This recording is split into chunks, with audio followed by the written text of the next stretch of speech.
Good afternoon বন্ধুরা। এই দেখো আমার এক দাদা তার জমির এই সবজিগুলো দিয়ে গেছে। বেগুনটা কি নরম নরম নরম বেগুন, টমেটো, বাঁধাকপি, ধনেপাতা, এত সবজি আজকে সকাল সকাল এসে দিয়ে গেছে। জমিতে চাষ করেছে। আর বাঁধাকপিটা এত ঠাসা, ছোট হলেও বাঁধাকপিটা একদম কচি আর ঠাসা বাঁধাকপি। আর তাজা তাজা ধনেপাতাগুলো লক লক করছে, একদম সবুজ সবুজ ধনেপাতা, কি ভালো লাগছে দেখতে। আর আমি সঙ্গে সঙ্গে একটা বেগুন কেটে এখানে আমি মাছ ভেজেই রেখেছিলাম। মাছ ভাজা হয়ে গেছে, দিয়ে ভাবলাম মাছের ঝোল করে নিই বেগুন দিয়ে। বাটা মাছের ঝোল, বাটা মাছের ঝোলে বেগুন দিলে খুব ভালোও লাগে। আর কড়াইটা একটু কালো কালো হয়ে গেছে, কারণ তার আগে আমি পেঁয়াজ কলি আলু ভাজা করেছি আর মাছও ভেজেছি, তাই জন্য বেগুন কড়াইটা একটুখানি পুড়ে গেছে। তো যাই হোক, আমি চটাপট করে নিলাম।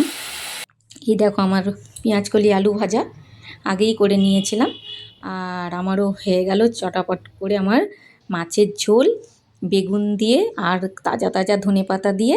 আজকের দুপুরের মেনু তৈরি হয়ে গেছে, মাছ ভাজাও হয়ে গেছে। তাহলে আজকের আমার দুপুরের মেনু ছিল মাছ ভাজা, পেঁয়াজকলি আলু ভাজা আর মাছের ঝোল, তাজা তাজা বাটা মাছের ঝোল। ওকে, বাই বাই।